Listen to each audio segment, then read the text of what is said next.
Siente, estamos ayudando, lo divino está contigo.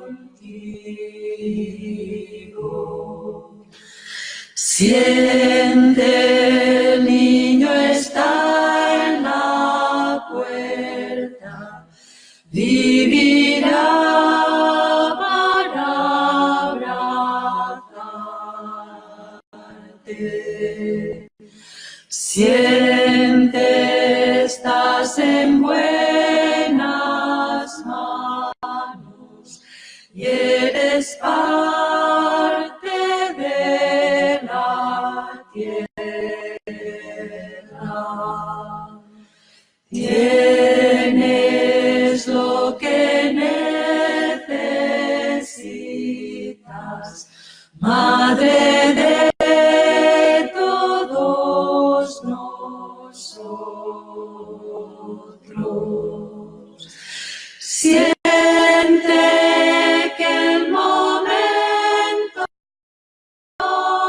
llega, siente tus huesos son fuertes. Siente, estamos ayudando, lo divino está contigo. Siente, el niño está en la puerta, vivirá para abrazarte. Siente, estás en buenas manos y eres parte de la tierra. Tienes lo que necesitas, Madre de todos nosotros.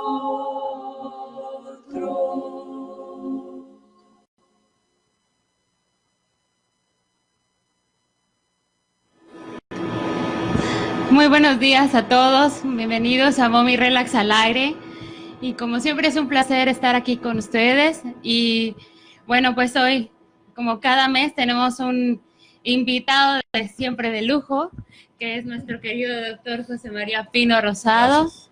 Bienvenido, doctor. Muchísimas gracias, como siempre, a este espacio. No, al contrario, es un honor el poder estar acá y es un honor poder de esta manera acercar un poquito más los conocimientos que no deberían de ser exclusivamente de índole médica, sino en tratándose de una práctica que involucra la salud de un pueblo, pues deben ser del conocimiento de toda la población, valga la redundancia, ¿sí? Entonces, siento que esta es una plataforma ideal para poder llegar a esos núcleos de población necesitados de esta información. Estoy totalmente convencido de que si no hay, o sea, uno de los eslogans de nosotros, bueno, no es mío, pero está tomado en cuenta que si no hay información, no hay producción de leche. Si no hay succión, no hay producción de leche. Madre informada, madre empoderada. Madre empoderada es una mujer que va a ser poco proclive a dejarse involucrar por prácticas nocivas como es la introducción de fórmulas de edades tempranas. Situación que sigue existiendo todavía muy tristemente. Sí, efectivamente. Y la verdad es que una de las cosas que me encanta justamente de poder estar juntos es que tengamos la oportunidad de difundir esta información. A mí me parece que es algo, pues yo me siento muy orgullosa de poder hacerlo con usted, una persona que toda la vida ha estado a favor de la lactancia y que, como siempre me atrevo a decir, que es usted un guardián y protector de la lactancia materna. Y de verdad que mientras se pueda, lo voy a exprimir todo lo que se pueda para tener ese conocimiento y permear a las mamás y a las familias y al público en general que tenga este conocimiento y cultura sobre la lactancia materna. Sí, muchas gracias. Efectivamente, como tú dices, aquí los tiempos serán los que nuestro creador diga, y puedo decir que esta semana me sometí a una revisión pues de todo lo que es mi parte robótica y afortunadamente va bien. Entonces, bendito sea Dios. Le decía a mi esposa que va a tener que todavía aguantarme, pues mientras el aparatito aguanten.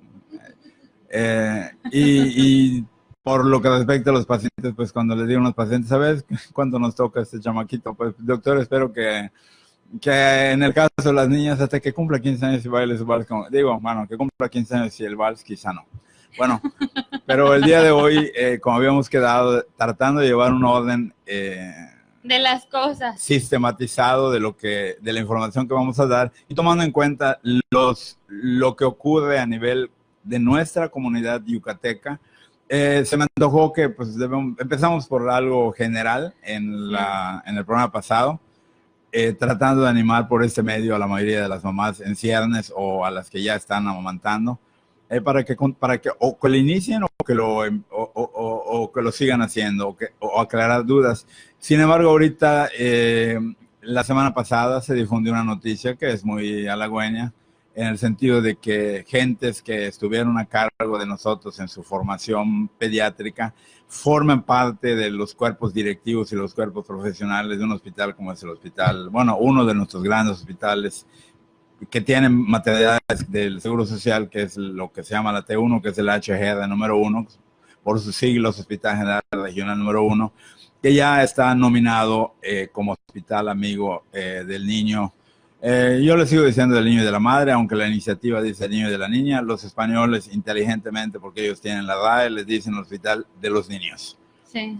Entonces, esta noticia, pues es una noticia excelente, porque de alguna manera ya nos hace esperanzarnos de que instituciones donde nacen, ya habíamos dicho que en nuestra época, hace 12 años, nacían 500 niños en el Hospital Juárez, aproximadamente, poco más o poco menos. No tengo la cifra actual, me faltó informar, pero estoy casi seguro que esta cifra ya, cuando menos en este hospital, el número 1, debe estar entre 800 y 1000 partos al mes. Entonces, imagínense el impacto que va a tener que esas 1000 mamás que van a parir allá, pues tengan la estructura de un hospital de esta naturaleza. Así es. Es un hospital que, bueno, la iniciativa surgió hace muchísimos años, o sea, tú creo que ni habías nacido para entonces, bueno, en el 82. Sin embargo, ha tenido algunas adecuaciones y el año pasado, al nivel de 2007, el grupo encargado de ver esto ante el fracaso en muchos lugares y el poco seguimiento, se tomaron a la tarea de actualizar los 10 pasos y volverlos más accesibles, claro. Es lo que puedo decir. Entonces, bueno, ahorita les voy a dar un poquito, voy a detener al doctor, les voy a dar un poquito de antecedentes de cómo es que nace esta iniciativa y esta se implementa justo, como bien dice el doctor, aquí en Yucatán y que ahora estamos muy contentos de que así sea en la T1, ¿no? Y sí es en la T1, ¿verdad? En la T1, HGR número 1, conocido como la T1. Como la T1, yo como la T1 yo la conozco. Entonces, bueno, la iniciativa Hospital Amigo del Niño, que se conoce como IAN, ha sido lanzada por la OMS y la UNICEF para la humanización de la asistencia al nacimiento y la lactancia. De esta manera es para animar a los hospitales, servicios de salud y en particular las salas de maternidad a adoptar las prácticas que protejan, promuevan y apoyen la lactancia materna exclusiva desde el nacimiento, que esto es algo muy importante. Por eso se toca este tema justamente hoy, ya que el doctor es totalmente experto y el guardián de nuestra lactancia. La iniciativa del Hospital Amigo del Niño, es lo que menciona el doctor. Implementar los 10 pasos para una lactancia exitosa y detener la distribución de los sucedáneos de la leche materna gratuitos o a bajo costo a los servicios de salud. Tenemos unos antecedentes que son a nivel global o mundial y en este caso, bueno, hay que tenerlo para que tomamos en cuenta cuál es el impacto que se tiene al no brindar la lactancia materna exclusiva a nuestros bebés durante los primeros 6 meses de vida. Se ha estimado que alrededor de 2 millones de muertes de la niñez pueden evitarse cada año a través de la lactancia materna. Los lactantes amamantados exclusivamente tienen 2,5 veces menor episodio de enfermedad que los que reciben sucedáneos para la leche materna. Los lactantes tienen 25 más veces oportunidades para morir de diarrea en los primeros 6 meses si no se amamantan exclusivamente. ¿Por qué se dice esto? Es muy sencillo. Los voy a invitar a que vean un documental que se llama Milk. No sé si ya tuvo la oportunidad de verlo. Es fascinante este documento, y este documento menciona justamente el que en ocasiones, sobre todo en lugares donde sufren o sufrimos catástrofes, ya sea por un terremoto, un huracán, por un tsunami, por muchísimas cosas, lógicamente nosotros necesitamos ayuda del exterior, de otros países, de otros estados, para poder sobrevivir, porque lógicamente hay muchas pérdidas, tanto humanas como económicas, como casas, etcétera. Cuando llega esta emergencia, las personas que están en pobreza, lógicamente no tienen que comer y nada.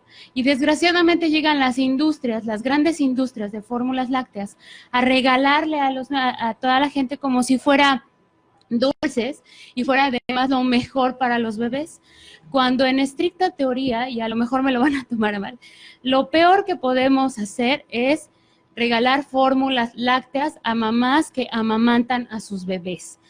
Porque en este caso, probablemente no haya agua potable, ¿no? No haya los instrumentos para poder esterilizar, no haya lo básico para crear una buena fórmula, vamos a decirlo de esta manera. ¿Cómo protegemos a nuestros bebés de todo esto, de esas infecciones o problemas estomacales o que se puedan acusar de una agua contaminada? Pues a través de nuestro pecho, a través de la lactancia materna. Si nosotros hacemos todo esto, evitamos cualquier padecimiento y los estamos protegiendo, ¿no? Además de que si nosotros damos esta fórmula, después se retira la ayuda, estas grandes empresas se van con todos sus aditamentos o todo lo demás, ya no dan más fórmula, a la mamá se le puede acabar la leche, ya no puede seguir amamantando y los bebés pueden morir de desnutrición, ¿no? Y además, ¿cómo continuamos con la alimentación? Porque ni siquiera es lactancia materna, ¿cómo continuamos con eso? Entonces, eso sí es una situación bastante grave. Por eso se menciona lo de la diarrea, ¿no? Porque es un punto muy, muy importante. Entre los niños menores de 1 año, aquellos que no amamantaron tienen 3 veces más posibilidades de morir por una infección respiratoria que aquellos que amamantaron como con una lactancia exclusiva. Las prácticas del hospital pueden ayudar o perjudicar a las prácticas que son amigables para la madre y el niño. Y aquí, bueno, les quisiera dar solamente un dato. Existe una evidencia científica que demuestra que la práctica de la lactancia materna hasta los 2 años de edad reduce la mortalidad infantil de un 55 a un 84%. O sea, no hay que dudar en cuanto a la parte de la lactancia materna, ¿no? La Organización Mundial de la Salud ha recomendado a los gobiernos implantar mecanismos sólidos y sostenibles de vigilancia y control de la aplicación del cumplimiento del Código Internacional y comercialización de sucedáneos de la leche materna, cuyo objetivo es contribuir a proporcionar a los lactantes una nutrición segura y suficiente, protegiendo y promoviendo la lactancia natural y asegurando el uso correcto de los sucedáneos de la leche materna, cuando estos sean necesarios, sobre la base de información adecuada y mediante métodos apropiados de comercialización y distribución. Sí, qué bueno que mencionas esto. Y precisamente la madre naturaleza, a través de sus manifestaciones, no sabemos exactamente de molestia, de lo que sea, nos manda diversos avisos. Uno de esos avisos son lo que tú decías, precisamente catástrofes, naturales. Y aun cuando suene un poco dramático y triste, estas nos enseñan de alguna manera que la madre naturaleza eso es sabia. ¿Sí? Y nosotros siempre ponemos una diapositiva cuando tratamos de decir qué pasó, cuáles son las enseñanzas que nos mandó, por ejemplo, el sismo en el 85. Pues una de las enseñanzas que nos mandó fue precisamente que los bebés que estaban con sus mamás en el área de maternidad del Hospital Juárez de México y el Hospital de México, aun cuando estuvieron enterrados bajo escombros muchos días. Cuando llegaron los topos, encontraron únicamente vivos a los bebés que estaban prendidos al pecho de su mamá. Y esto se debe a algo que la mayoría de los médicos les tienen mucho miedo, el ayuno de los bebés. Aun cuando en las peores condiciones, incluso la mamá estuviera muerta inicialmente, esos niños tuvieron una grasa que se llama grasa parda que les permitió sobrevivir a esta catástrofe, y hoy por hoy es un grupo que todavía se reúnen cada determinado tiempo en ese hospital, y son los niños del sismo, huérfanos, que después pues, fueron adoptados o incluidos en diversas familias. Desafortunadamente los desastres naturales cada vez son más frecuentes, a veces nos tocan en el Atlántico, a veces nos tocan en el Pacífico, estamos hablando de nuestro país, ¿sí? Pero existe de hecho un programa, y ahorita que tenemos un programa emergente que son los migrantes que están pues por todo el territorio nacional intentando llegar a la frontera de Estados Unidos, se establecen como grupos muy vulnerables. Ahorita en Tijuana, un buen amigo, el doctor, que también está dedicado a esto, gran defensor de lactancia, y actualmente es un médico asesor certificado, o sea que certifica a los hospitales que deciden entrar a esta iniciativa. El doctor Marco Antonio Velasco va a permitir difundir su nombre aquí con su autorización. Forma parte de este grupo de apoyo a migrantes en esas condiciones vulnerables a nivel de su ciudad natal, que es Tijuana. Y precisamente lo que acaba de decir es muy cierto. ¿Qué pasa cuando hay una petición de ayuda para una población que ha sufrido algún desastre natural? Lo primero que llega de parte de las industrias lácteas es el excedente o de productos próximos a caducar. Actualmente eso está prohibido, va en contra de la ley de sociedades de leche, porque como tú dices acertadamente, podrán tener el producto, pero no tienen los insumos como son el agua, la esterilización de biberones, etcétera, y estás creando tú una necesidad en las mamás en lugar de promover. Aquí lo que se debe de hacer, hay una plática estructurada en una plataforma que tenemos a nivel nacional que se llama Lactancia Materna en Situaciones de Desastre, que hay un programa muy bien estructurado de lo que se debe de hacer y lo que no se debe hacer. Y lo que no se debe de hacer está prohibido terminantemente enviar. La mayoría de los médicos buscan en sus consultorios todas las latitas de leche que sobran y se sienten totalmente generosos al mandarlas a los centros de acopio. Eso es no malo, lo que les siga malo. Entonces, se deben organizar grupos de ayuda que promuevan precisamente algo que va a sostener a los niños, no solamente en esa situación de que van a estar migrando, sino cuando vuelvan a sus casas, porque la mayoría de esos niños, cuando no tengan todos los recursos, van a enfermar y van a morir. Si no se murieron con el huracán, el sismo, el tsunami, van a morir, como tú dices acertadamente, de AD, y eso está perfectamente identificado y eso está perfectamente documentado a nivel demográfico y a nivel de estadísticas de salud y enfermedad.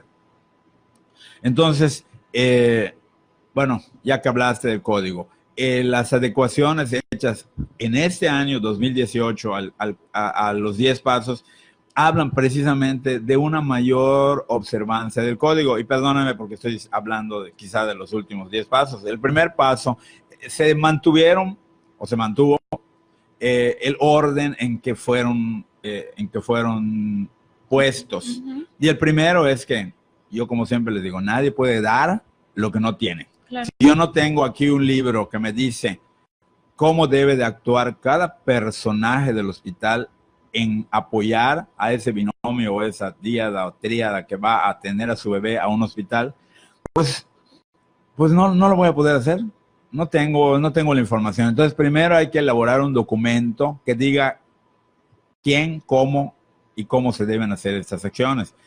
Y hoy por hoy todos los hospitales. Ahorita la situación es más fácil, tenemos apoyo informático. Hace, no sé, 24 años fue muy difícil. El doctor Manuel Echevarría y un servidor nos dimos a la tarea de decirles a la iniciativa Vamos a UNICEF que era un poco difícil difundir la información a nivel general y que debía hacerse por sectores. No lo mismo debe saber una enfermera, un médico, pediatra, médico, obstetra, al que hace la limpieza, sin despreciar obviamente las diferentes categorías. En el hospital se le llama categorías organigramas, sino que cada quien debe saber lo propio para que en forma propia de esa información y era fantástico como un señor que lo mencioné el otro día, don Víctor, informaba a las mamás y era el que hacía la limpieza, pero se involucró de tal manera y fue tan bello que yo ya no quería que se saliera de estas áreas, ¿sí? Hay una dotación de personal que no permite, valioso. exactamente, pero tratamos de retener, y lo mismo ocurría con las enfermeras valiosas, lo mismo ocurría con los, o sea, tratar de hacer cada vez más, no diría la palabra adepto porque puede tener algún contexto religioso, sino cultura. Los que se sentían más identificados con esa cultura y los que querían lo mejor para las mamás y los bebés. Entonces, lo que retoma la iniciativa es insistir en dos aspectos. Uno, el que mencionamos el programa pasado, que es darle un énfasis renovado a la atención amigable del parto, que no lo tenía en los 10 pasos originales, que siguen siendo los mismos, nada más que con algunas adecuaciones, con una mejor redacción y con enfatización de situaciones como son que la mujer, desde que esté embarazada, se sienta en un entorno amigable con una enfermera o un médico obstetra que la va a apoyar en esa decisión. Va a revisar las mamas, va a revisar que estén íntegras para que no tengamos el problema que una vez que nazca el niño tengamos una mujer con pezones aplanados, pezones invertidos, etcétera. O sea, que desde el momento que se detecta una mujer embarazada se tomen acciones para promover esta práctica a través de una consejería. Creo que es algo muy de tomarse en cuenta en la adecuación de los famosos 10 pasos, el aspecto consejería. Nosotros sentimos que cuando vomitamos, perdón por la expresión, o damos una cátedra que nosotros preparamos con mucho amor, con mucho ahínco y le metemos, antes estas cátedras no teníamos el apoyo didáctico que tenemos ahorita con las computadoras, lanzar la imagen en una pantalla, todo era a través de material escrito, rotafolios, pizarrones, etcétera. Creíamos que después de dar una plática a mamás que a veces estaban durmiendo porque habían parido toda la noche, ya las consideramos totalmente informadas y no nos preocupábamos por la parte, que es una parte vital del proceso de enseñanza y aprendizaje. A ver, ¿qué aprendiste de esto? O sea, dímelo, muéstrame. El seguimiento, sí, ¿no? Teníamos la gran ventaja de que la mayoría de estas mujeres asistían con sus bebés a estas prácticas y estaban amamantando. Entonces podíamos detectar en el momento y en tiempo real la problemática. Si estaba bien colocado el bebé, si la mamá lo tenía bien abrazado y si el bebé estaba bien afianzado. Eso no tenía precio, eso no tiene precio. Sin embargo, enfatiza precisamente que lo hagamos de una manera amigable, que las mamás hayan desayunado cuando menos, porque de repente teníamos una cota desmayada allá. Y que hubiera todo el amor, la disposición de los que daban las pláticas, que era una enfermera, un médico, pediatra, el obstetra, una trabajadora social, que eran personajes invaluables y los siguen y los deberán seguir siendo, ¿sí? Que son los que están directamente involucrados en este proceso. Sin embargo, no quiere decir que la persona que vaya a recibir a una parturienta no sea amable, sea amigable con esta familia, ¿sí? Entonces, la actualización de los 10 pasos habla precisamente de hacer más amigable el proceso, habla de que la consejería sea más útil, que la consejería sea más efectiva, que la consejería comprobemos que la estamos dando y la está recibiendo quien la debe de recibir en forma adecuada, y habla de algo que es precisamente de que ya sabemos que estamos en un país en el que se respetan poco las leyes. Espero que con el nuevo gobierno esto cambie un poco. Quizá suena utopía, pero siempre hay que tener esperanza. Pero quiero darle una noticia, que perdón que lo interrumpa. Justamente en este año hay un proyecto de una norma oficial sobre la lactancia materna. Le voy a pasar todo. Y la verdad me entusiasma mucho porque ya siendo una norma también nos da un poquito más de pauta para poder establecerlo de mejor manera. Claro, y eso es buenísimo. Y aquí quiero resaltar otra acción. O sea, nosotros a nivel de Confederación Nacional de Pediatría, pues tenemos que dar y decir que está mal. Y hay un personaje que ha sido legislador y nos ha apoyado mucho. El tipo le encantó la idea, se unió al grupo, está en nuestro grupo de Ciberpets, es el doctor Eladio Berber, ha sido diputado, senador. Entonces esa persona pues nos está acercando mucho, nos ha acercado mucho a lo que es las personas que toman decisiones en materia de salud, en la que lamentablemente Yucatán no se ha involucrado. Y aquí lo digo y lo tengo que decir, ¿sí? sea, discúlpeme, pero lo tengo que decir. Cada vez que voy a un congreso, que son cada año, me entero que estados más pobres que nosotros, y lo voy a, disculpe por ser repetitivo, Zacatecas, que es pequeñito, tiene 3 bancos de leche.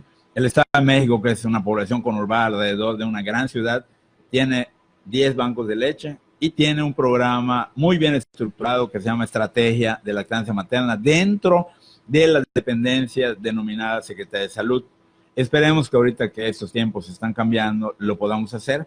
Tenemos entes amigas en la Secretaría de Salud, no puedo decir su nombre, no sé si estoy autorizado, pero hay nutriólogas que les hemos llegado el mensaje. Una de ellas fue nuestra invitada, Nora, en la Tetada 2018, que fue en el Parque de Jardines de Mérida, y yo le platicaba esto, y estoy seguro que esta persona es una persona muy interesada. Incluso le hago señalamientos cuando hace alguna publicación, se los hago en buen modo. Y este año, en la Feria de Xmatquil, un módulo de información de lactancia materna con un lactario, una cosa. Bueno, vamos avanzando, ¿sí? Tenemos que involucrar y enamorar a las personas que están en las tomas de decisiones. Quiero saludar a Eladio Berber, realmente ocupa un puesto importante en el gobierno, por eso decimos que tenemos esperanzas de que la situación vaya mejor, porque hay autoridades convencidas de esto.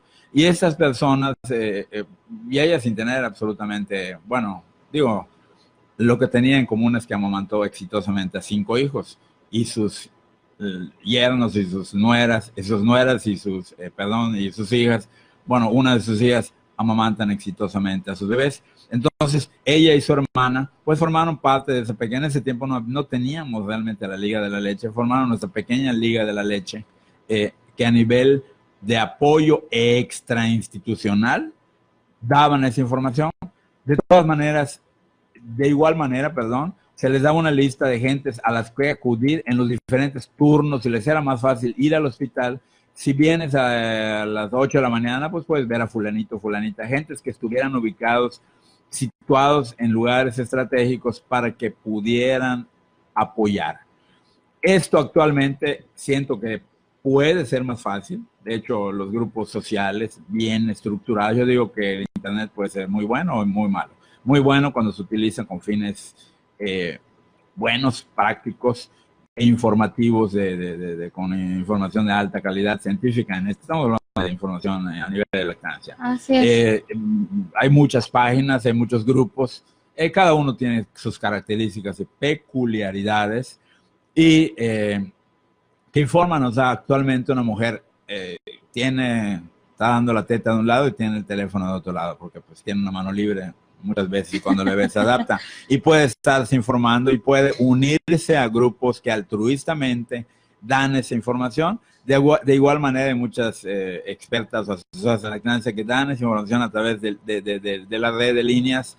Las existen locales muy valiosas, nacionales e internacionales, y a las que las mujeres se pueden acercar a través de un medio de comunicación masivo como es el Internet, y pedir esa información. O sea, grupos de apoyo ahorita le estamos dando, siento que son bien empleados, algo que nos va a muchas veces salva una lactancia. A veces cuando una mamá está a punto de tirar la toalla después de 3 noches sin dormir, un consejo de una mamá que ha pasado por ese problema puede ser el factor decisivo para que esta lactancia sea exitosa. Sí, ciertamente la realidad es que, pues usted mejor que nadie lo sabe, cuando yo tenía inconvenientes o problemas con mi lactancia materna, no sé si recuerda que yo iba con usted y le decía, es que ¿qué estoy haciendo mal?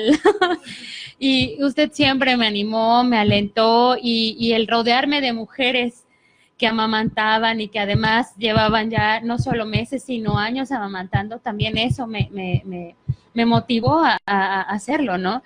Y también tengo que mencionarlo, mi papá en algún momento me picó la cresta un día, ¿no? Y me dijo, bueno, si no puedes amamantarla, pues contrata una nodriza y que le dé teta, ¿no? Y yo dije, ¿qué? No. Y hasta él me dijo y me dice, ¿te dolió lo que te dije? Le dije, pues claro que sí, ¿no? Y me dice, pues entonces échale ganas, o sea, no te desanimes, no tires la toalla. Y creo que en esta parte, pues nuestro entorno familiar, ustedes son muy importantes, los profesionales médicos, los pediatras, las parteras, los ginecobstetras, los que nos apoyan día con día de manera profesional médica son muy importantes. Después creo que viene el esposo, la pareja es una parte fundamental para poder continuar con esta parte, ¿no? Yo de verdad agradezco muchísimo a Adrián todo el apoyo que me dijo y me dio incondicionalmente durante todo este tiempo, ¿no? Porque a él no le importaba que la gente nos criticara o nos juzgara porque pues ya llevaba yo 4 años amamantando a Elian y seguíamos en el mismo proceso, ¿no? Y decía, sabemos que es lo mejor, es lo que le estás dando a Elian y es lo más importante, ¿no? Y de ahí viene la familia, los abuelos, los papás, los tíos, ¿no? Si ellos también no están en esta cultura de apoyo, lógicamente, pues pueden decir, lo voy a decir muy feo, pueden tirar una lactancia por la borda, totalmente, o sea, porque eso de que es que le estás dando pura agua, ya no te sale leche, ya no es alimento, mitos, realmente mitos, por una falta de cultura, por una falta de información, por muchas cosas y circunstancias. Y en este entorno, pues, vienen también los grupos de apoyo, que son fundamentales en podernos orientar, en ayudar, pero sobre todo a que hacen este círculo de familias o círculo de mujeres, ¿no? En donde estamos rodeadas de personas comunes y corrientes que también han pasado por problemáticas de lactancia materna, pero que han salido avantes, ¿no? Sí, totalmente de acuerdo, y voy a mencionar algo que pasó cuando orgullosamente tuvimos la placa de UNICEF, y obviamente la prensa pues va ávida de estas cosas. Era un hecho inusual que un organismo internacional como UNICEF, a través de hospitales que se unieron a la causa. En ese tiempo habían 4, el Hospital Juárez, la T1, el Centro Materno Infantil y después el ORAM, que se unieron y lo hicieron, la verdad, bien. Entonces va la prensa, el retrato, lo clásico. No habían las selfies, pero había el retrato y sale. Y pues me piden una entrevista de un rotativo local, que creo que es el que tiene más difusión. Y me pregunta la persona que si yo consideraba que ya habíamos logrado triunfar en relación a que la práctica de la lactancia materna pues persistiera. Y yo le dije, tristemente no, le dije, esto es un inicio, y desde el punto de vista de lo que se considera que va a perdurar, tiene que haber cuando menos 2 o 3 generaciones amamantadas para que la costumbre, la práctica se consolide. Curiosamente, otro corresponsal del mismo periódico entrevistó a una persona que estaba, obviamente, que era un superior de la delegación, que era el jefe de los servicios médicos, y él dijo lo contrario, dijo que sí, o sea, con una actitud triunfalista.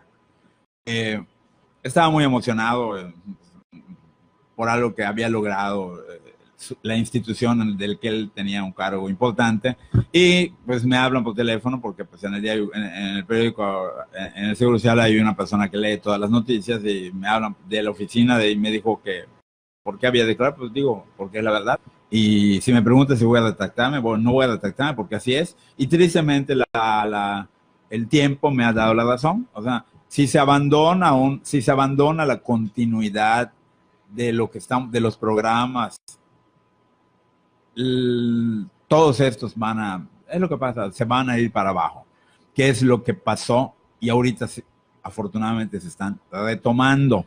Habíamos mencionado que en los 90, 94, 97 que los certificamos, pues estábamos hablando de mujeres que de niñas no habían sido amamantadas, y esto está acorde a lo que tú estás diciendo. Vivían en un contexto de que las abuelitas solo pensaban en biberones y solo pensaban en lactancia como algo que no se debería de hacer. Y viene a mi mente algo, eso de lo que tú me dijiste de nodriza, sí impacta, pero a veces es mejor una nodriza. Y aquí recuerdo nuevamente que Yucatán no cuenta con un banco de leche a pesar de tener el número tan alto de nacimientos, y ojalá que este año se haga realidad.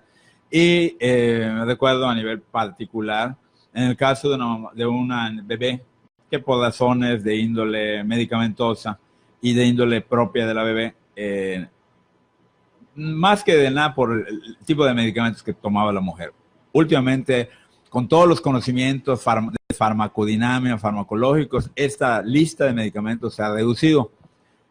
Un médico no debe de mandar un medicamento y cancelar la lactancia nada más porque piense que la cajita o vea que la cajita diga que no se debe administrar. Debe de investigar. Claro. Y a esta mujer, por el tipo de antibióticos que recibió, porque había la posibilidad de que se infectara porque tuvo las membranas rotas mucho tiempo, hubo que darle, o sea, hubo que cancelar la lactancia unos días. Y yo le dije, tienes que sacarte la leche, tirarla, ni modos, y yo te voy a conseguir unas nodrizas. O sea, no le dije nodrizas, pero le dije a alguien que nos ayude. Afortunadamente hubo 3 personas que se anotaron y había una persona que incluso llevaba la leche porque pues no quería perder sus biberones, que realmente los biberones actualmente pues pueden ser muy caros.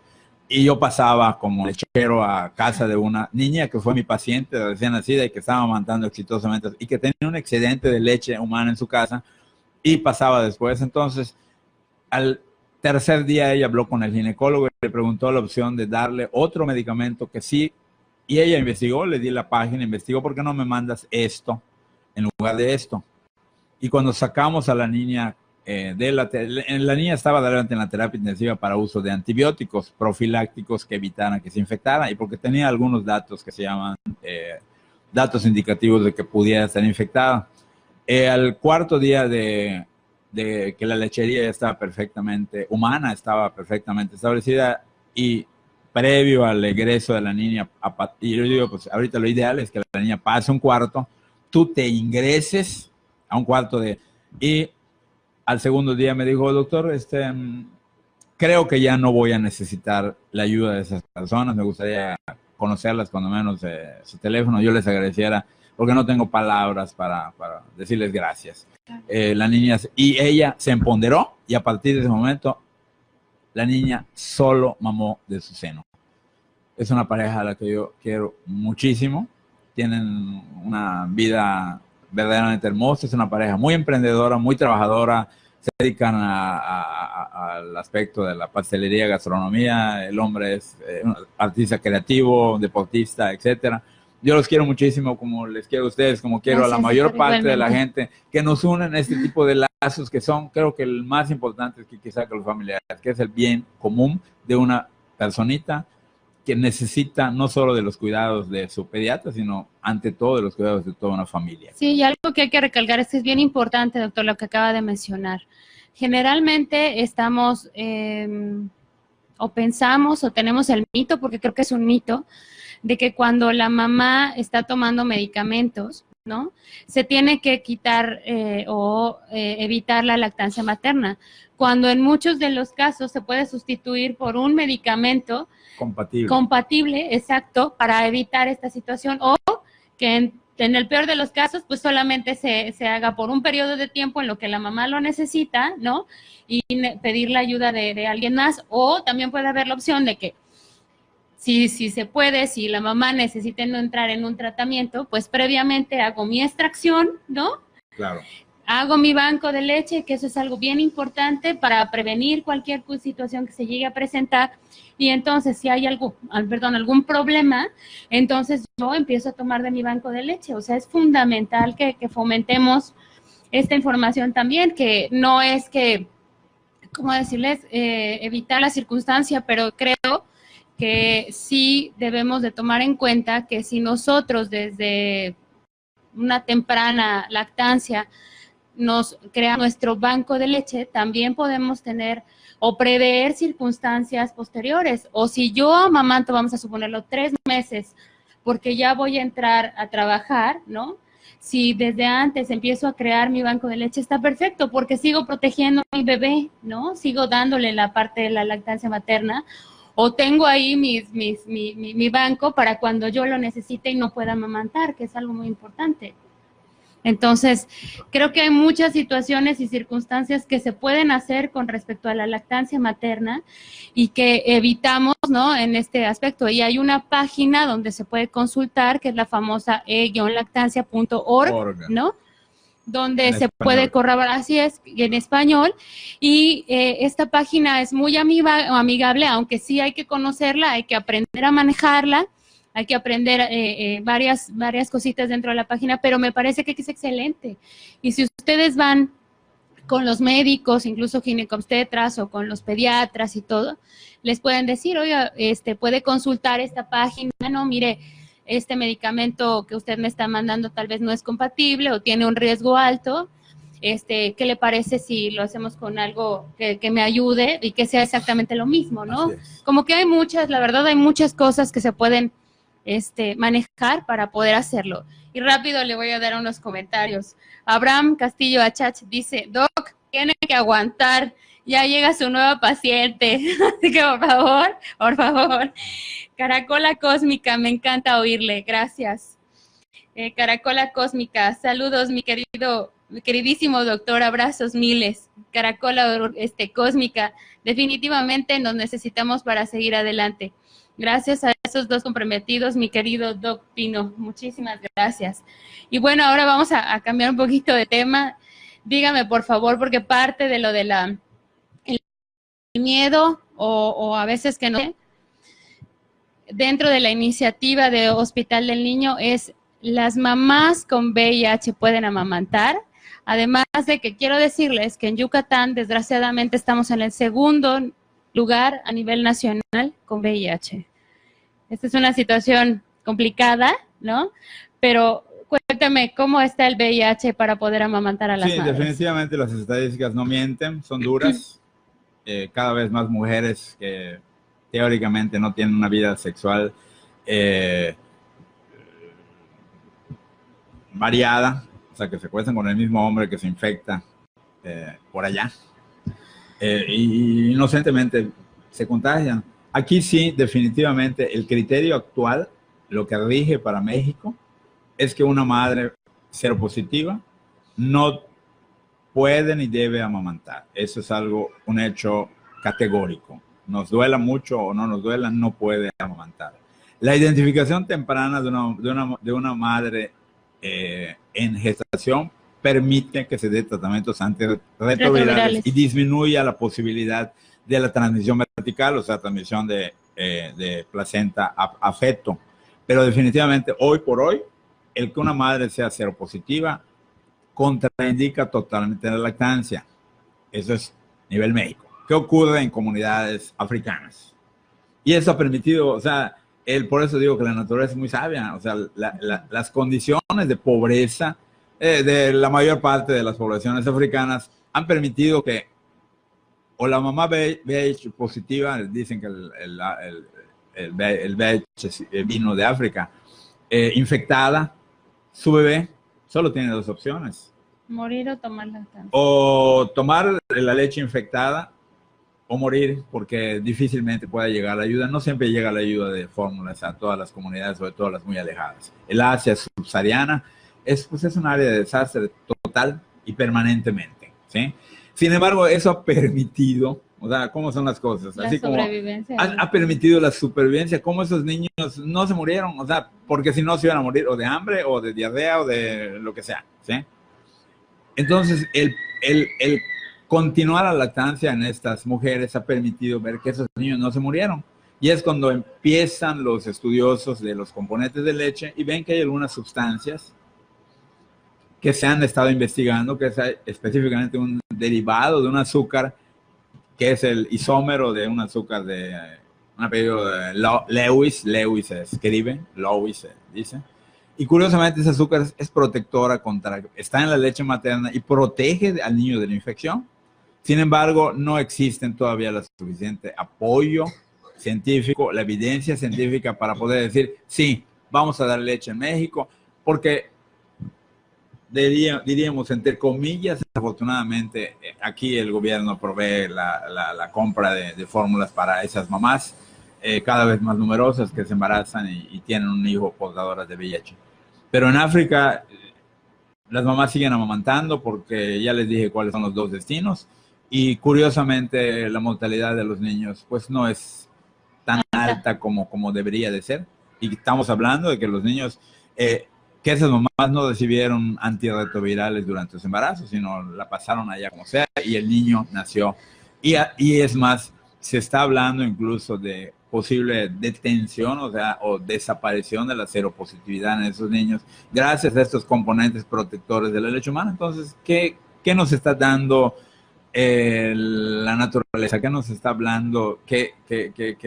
Digo, lactar tiene millones de años que el ser humano es mamífero y que bueno, desde los antecesores de los primates a los cuales pertenecemos como género, mamíferos.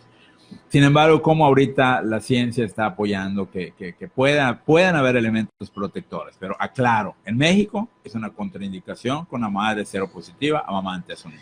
Y que la realidad, bueno, una de las cosas que es súper importante y siempre debemos de tomar en cuenta, tal vez, pues no sé si decirlo como madres, como mujeres, nos puede dar un poquito de miedo, pero dentro de la norma oficial, justamente sobre lo que habla de la humanización del parto, es que habla de que dentro de nuestro protocolo de cuidados en el embarazo es justamente realizarse estos estudios donde se realice una detección temprana. Entonces, sí es muy importante que si a nuestro médico se le olvidó por alguna situación o circunstancia el habernos dado o solicitado estos estudios, recordarle si nos puede dar justamente esta hojita donde vienen todos los estudios, que es el BDR, el VIH, el VPH, no sé cuántos más, de la hepatitis y todo esto. Y muchas cosas que se pueden detectar con anterioridad para, una, saber justamente cuál es nuestro cuidado durante el embarazo. Dos, en muchos de los casos, como bien dice el doctor, bueno, dependerá de cada uno de los doctores el dar y recomendar los retrovirales para evitar cualquier situación. E incluso sé de circunstancias en donde los propios retrovirales se le dan al bebé después de nacer, ¿no? Pero bueno, cada caso es totalmente distinto y hay que analizarlo, no podemos hablarlo tan abiertamente, ¿no? Entonces esto es bien, bien importante que lo tomemos en cuenta, que lo hagamos, que lo llevemos a cabo, para que de esta manera también solicitemos y cuidemos más bien la vida de nuestro bebé. Si llegásemos a presentar un examen positivo, ¿no?, en VIH, pues darlo a conocer incluso a nuestra pareja para ver qué es lo que está sucediendo y tomar las providencias necesarias y los cuidados necesarios para que nuestro bebé no se infecte de esta gran enfermedad y continuar con esta situación. Y por otra parte, yo quisiera preguntarle, doctor, ¿qué es tan importante o qué edad consideraría que nosotras como mujeres deberíamos de tener el acceso a la información sobre cómo amamantar y todo esto alrededor? Porque muchos hablamos de que está dirigido el programa a madres gestantes, ¿no?, a embarazadas, bueno, o a mamás que ya tuvieron a los bebés, pero tenemos que hablar de una real educación. ¿Esta real educación cuándo se debe implementar? Sí, es una muy buena pregunta, y antes se hablaba de dar esta información a las mujeres embarazadas o en riesgo de estarlo. Esto es, las que están en edad reproductiva. Las adolescentes. Actualmente, pues, cada vez vemos, y esa es una realidad muy lacerante, el número de embarazos ocupa en nuestro país y nuestro estado un número muy alto en embarazos adolescentes. Entonces, parte de la información de lactancia debemos de aprovechar esto también para tratar de evitar que tantas jovencitas se embaracen.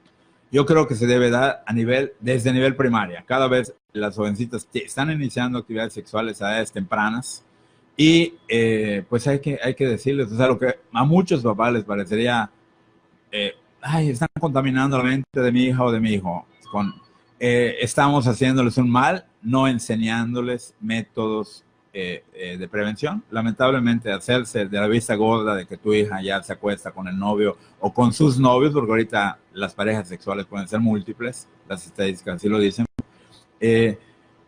no está permitiendo una educación sexual que empiece desde la casa, no está permitiendo impactar positivamente en esta alta tasa de embarazo de adolescentes. Y también, pues estas mujeres, muchachitas, también deben tener la información, porque el hecho de ser adolescentes no las exime de amamantar a sus bebés. Claro. Yo diría que aquí en un momento dado, bueno, uno de los consejos. ¿Qué es lo que hace la mayor parte de los papás que aceptan que su hija está embarazada? La aceptan y adoptan al niño como hijo. La hija sigue siendo hija, la hija sigue siendo a la escuela. Yo sería un poquito más rudo en el sentido de que un año te voy a sacar de la escuela y te vas a dedicar a atender a tu hijo. Si demuestras, pues regresarás porque teóricamente te debes de preparar para la vida. ¿A qué trabajo puede aspirar una muchachita de 15 años? Quizá con la secundaria trunca o con la preparatoria igual. Entonces, responsabilizarla y no hacerse abuelos. Y yo siempre les digo una cosa que a mucha gente les caigo mal, el término abuelos esclavos, pero en nuestro medio, a nivel de México, a nivel de comunidades latinoamericanas, se vuelven los abuelos esclavos y la muchachita vuelve a la secundaria, vuelve a la preparatoria y sigue haciendo lo mismo y posiblemente no tenga uno, sino puede tener hasta 2 hijos más, de la misma manera. Entonces los abuelos se vuelven multiabuelos, papás, abuelos esclavos. Y digo, qué bueno que se mencionó eso. Yo creo que la educación, por eso le preguntaba a Ileana si este material que se va a difundir a nivel de primarias tiene el capítulo de lactancia, tiene el de prevención, y me decía que sí. Aún no he ido por mi ejemplar. Está pendiente que puede estar en línea también. Pero se debe hablar de lactancia y de sexualidad desde edades tan tempranas como es, no sé, 5º o 6º año de primaria, ¿sí? Para evitar precisamente y para informar precisamente de eso. Y no que las muchachitas lo vean, como decíamos anteriormente, y de una manera despectiva. Ay, ¿por qué voy a amamantar? Si solo amamantan las mestizas. Tristemente las mestizas, no estas mujeres indígenas, porque no todos somos mestizos, pues son las que tristemente amamantan. Y voy a concluir con una anécdota muy triste que me habla una persona que ni siquiera sabía. Su nene tenía 3 semanas y no sabía qué edad tenía exactamente. Que tenía un problema con cólico, me habla a las 9:30 de la noche, yo saliendo de la clínica, y le digo, pues es que dime qué tiene y a ver si te puedo ayudar, porque además yo tenía un compromiso ineludible, pero dime qué, y si no yo te derivo con alguien que te pueda ayudar. Pues es que tiene cólico, tiene esto, es que cuando le dan el biberón, le dijo, no puede ser, no hace pecho. Yo voy a decir la comunidad, porque no voy a decir el nombre, de Tzitiano. O sea, el hecho de que sean de Tzitiano quiere decir que no estén informados. Pero tristemente no están informados. O sea, se lanzan una aventura de tener un bebé con el mínimo de información y nace un bebé y lo más fácil es, a veces es el regalo, entre comillas, te dan una latita por allá o te dicen una palabra de 3 letras que hace que tú te vendas con esa industria durante mucho tiempo y le vendas la salud de tu bebé y la salud de tu familia y la economía ante todo familiar. Que además eso puede conllevar hasta el 50% del gasto de la economía familiar, que es mínima. Así ¿no? es. Así es. Comentaba precisamente la cantidad que vale una lata de leche y aún con el incremento del salario mínimo que todavía no se sabe exactamente si va a llegar a todos o no, es pues es una purga, un desgaste impresionante a lo que se deriva de la compra de latas de leche cuando la alimentación debería ser gratuita. Así es. ¿Sí?